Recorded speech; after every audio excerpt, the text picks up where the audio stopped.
make it funky.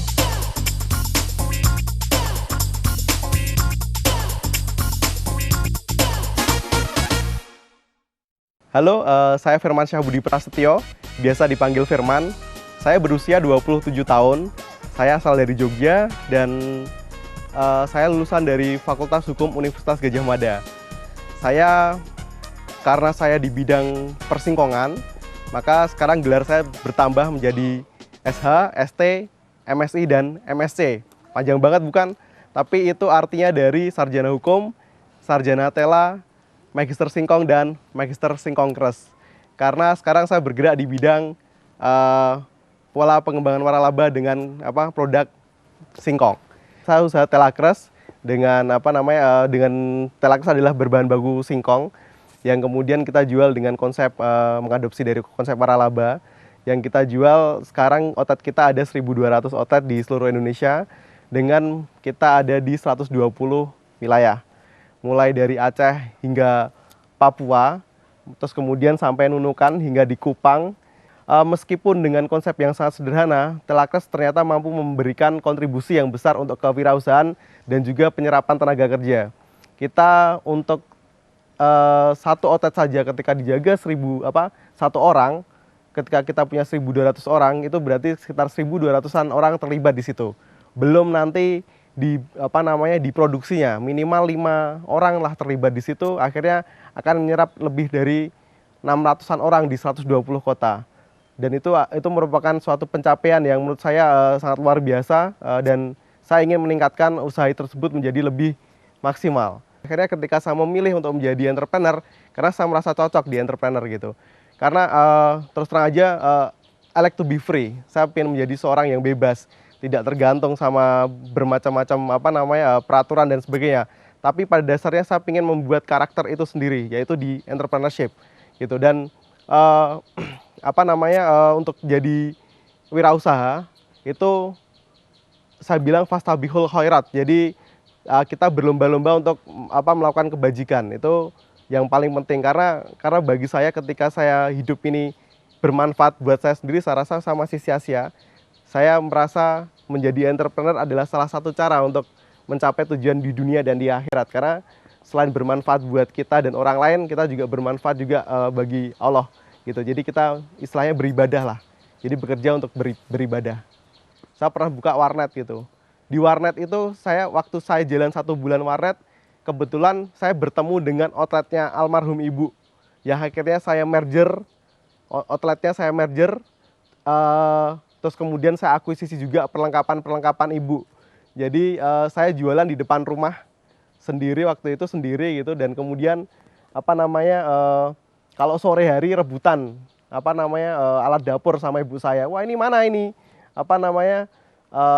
Panci saya, wajan saya mana dipakai masak. Ternyata saya pakai masak di depan rumah gitu. Nah, sejak saat itu saya buka perlahan, terus kemudian saya bikinkan sebuah sistem usaha. Saya yakin bahwa outlet ini harus bisa berada di mana-mana. Pada saat itu saya memiliki keyakinan tersebut, dan kemudian saya bikinkan suatu sistem usaha. Saya tes pasar dan kemudian berhasil, pasar juga suka. Akhirnya saya beranikan diri untuk berpameran. Waktu itu saya pameran masih harus menggadaikan laptop gitu. Karena waktu itu cuma ada modal laptop itu 3,5 juta, dan saya nego sama event organizer-nya dapat 3,5 juta. Akhirnya saya beranikan diri untuk pameran, dan alhamdulillah dari pameran tersebut kita berkembang biak gitu. Tapi sebelum kita pameran itu ada pernah kita ngejual outlet gitu, kita iklan kecil gitu. Kita pernah iklan di iklan baris kecil gitu selama 2 bulan, tapi waktu itu belum ada yang berminat. Tapi pada suatu saat ada ibu-ibu namanya Bu Is itu datang, dan beliau berminat untuk buka usaha. Cuman waktu itu modalnya dia bilang mampu untuk membayar setengah dari nilai investasi yang dibayarkan.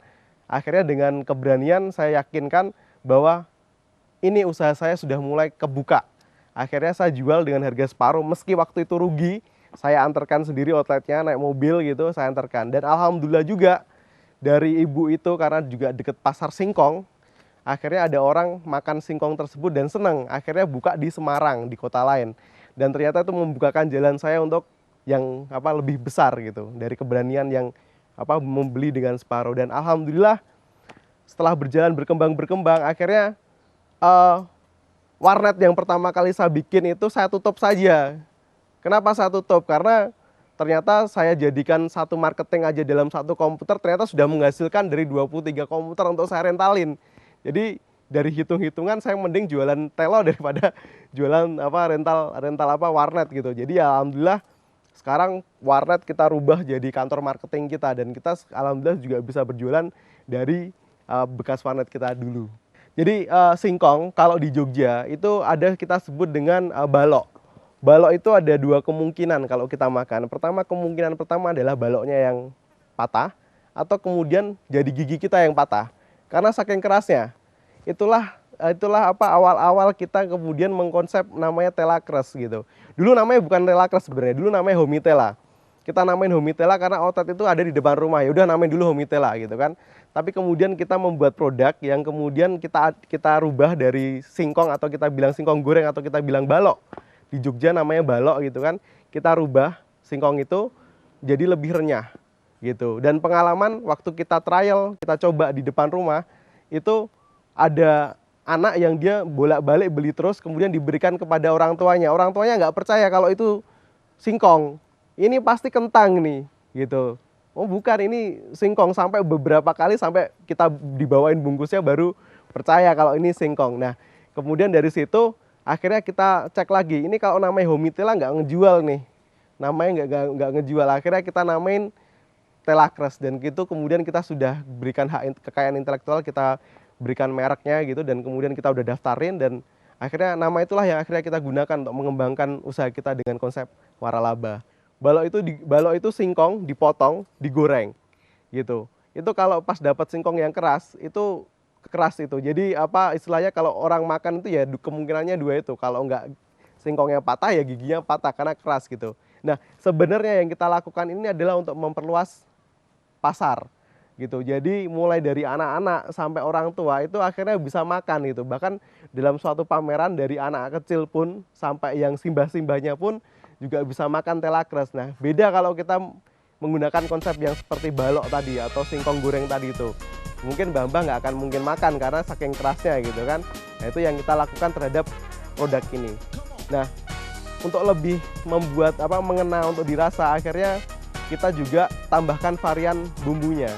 Dulu pertama kali kita buka kita baru ada 6 varian bumbu, mulai dari barbecue, keju, balado. Tapi sekarang dengan perkembangannya kita sudah ada hingga 23 rasa. Bahkan kita juga mengembangkan dengan rasa fruity flavor atau rasa-rasa buah, dan yang terbaru dari kita sekarang kembangkan dengan dengan saus. Jadi kita ada saus cheese mayo, ada mayonnaise, ada kemudian chili sauce, dan itu kemudian akan memberikan alternatif bagi konsumen kita untuk menikmati telakres. Untuk pemberian nama akhirnya kita tawarkan karena pertama kali gigitan di telakres itu pertama kali gigit itu bunyinya kres gitu.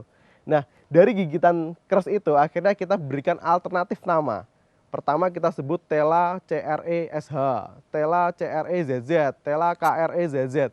Akhirnya kita diskusikan dengan teman-teman, gitu akhirnya ketemu namanya telakres. Jadi teman-teman itu juga karyawan dari internet, kemudian saya tanyain kira-kira kalau menurut kalian mana yang paling cocok untuk penyebutan nama ini. Ternyata akhirnya kita sebut dengan telakres, itulah yang kita merekkan. Jadi untuk bergabung dengan telakres itu kita ada beberapa konsep usaha yang kita tawarkan kepada mitra kerja kita. Pertama itu kita sebut dengan namanya keagenan. Keagenan itu adalah perwakilan yang menjadi pintu masuk segala produksi untuk telakres. Jadi kalau kita ada keagenan di daerah Nunukan, di daerah Jayapura, di daerah Aceh, itu mereka merupakan perwakilan. Jadi mereka ini bisa mengembangkan outlet di wilayahnya. Untuk menjadi keagenan itu memiliki berkewajiban untuk melakukan investasi sebesar 12 sampai 15 juta di masing-masing wilayah tergantung besaran wilayahnya gitu. Dan kemudian kita juga punya konsep kemitraan atau kita bilang mitra. Itu mereka hanya berinvestasi sekitar 3,5 sampai 6 juta. Itu mereka memiliki hak untuk melakukan penjualan selling ya. Kemudian mereka juga diberikan bekal mulai dari outletnya hingga perlengkapannya. Jadi intinya ketika mereka mitra itu berinvestasi, mereka hanya membayarkan dan kemudian kita berikan semua fasilitas yang kemudian mereka bisa menjalankan bisnis itu dengan relatif mudah. Itu yang kita lakukan. Nah, di keagenan itu kita melakukan training. Jadi kalau kita akan membuka agen di daerah di suatu wilayah, kita akan mengirimkan trainer kita di suatu wilayah tersebut.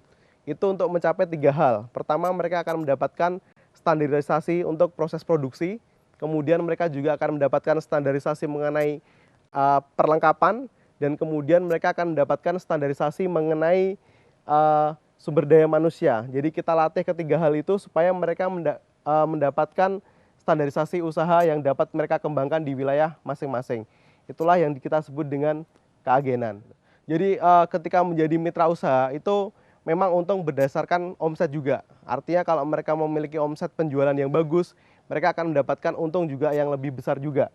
Gitu. Pada dasarnya ketika kita ngomongin berbicara tentang margin gitu, untuk produk kita bisa mendapatkan margin hingga 40-an% gitu. Artinya apa? Artinya ketika mereka berusaha, mereka akan mendapatkan tingkat pengembalian modal atau ROI hingga 3-6 bulan lah gitu. Hal yang paling pahit buat saya adalah ketika berkaitan dengan status ya. Jadi seorang sarjana hukum gitu di universitas terkenal, predikatnya juga bagus juga gitu, lumayan cum laude gitu kan, tiba-tiba harus berjualan singkong. Yang kemudian orang akan melihat memandang sebelah mata gitu kan. Wah, ngapain sih jualan singkong gitu. Tapi buat saya ini adalah sebuah challenge, tantangan. Bahkan tantangan itu termasuk menantang tantangan kepada kedua orang tua saya gitu. Karena saya 6 bulan nggak ngapa-ngapain setelah kontrak dengan LSM selesai, saya 6 bulan cuman jalan ke sana kemari, orang tua nanyain kok kamu nggak cari kerjaan kenapa gitu.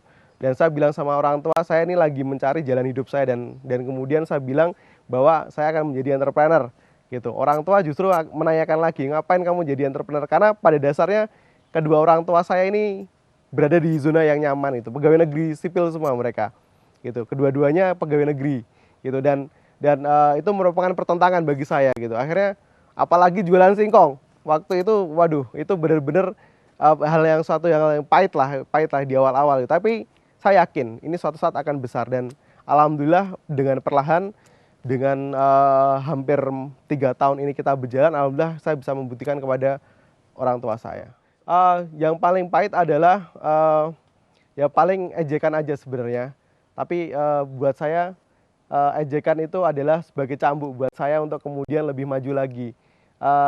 Anjing menggonggong kafilah berlalu lah. Jadi toh saya bisa membuktikan gitu bahwa sesuatu hal yang sederhana gitu, sesuatu berlian yang kemudian orang nggak pernah lihat. Jadi ketika kita tahu bahwa intan tuh di mana-mana berkilau, tapi kalau kita tidak tahu intan itu diasah di mana, itu akhirnya hanya sekedar sia-sia gitu. Makanya ketika saya melihat singkong yang ternyata singkong itu terdapat di dekat saya banyak gitu. Karena di dekat rumah itu ada namanya pasar singkong atau kita bilang pasar telo di dekat rumah. Dan saya belajar di situ, duduk belajar untuk mencari singkong yang paling baik untuk produk kita dan akhirnya saya mendapatkan intan dan berlian saya di situ dari produk singkong itu. Kalau kita mau bilang tentang bisnis itu kan related to ya. Jadi bersinergis dengan kegagalan, jadi rugi gitu. Tapi pada dasarnya ketika kita akan bilang rugi, kita tahu bahwa itu adalah sebuah resiko gitu. Nah, untuk menghindari kerugian-kerugian itu akhirnya kita juga melakukan inovasi-inovasi baru, diferensiasi produk, terus penambahan menu dan sebagainya. Itu yang kita lakukan gitu. Nah, sekarang Telacrus tidak hanya dijual melalui outlet kita gitu, tapi secara eksklusif kita melalui keagenan kita jual dengan menggunakan konsep untuk kita bilang Telacrus straight cut. Jadi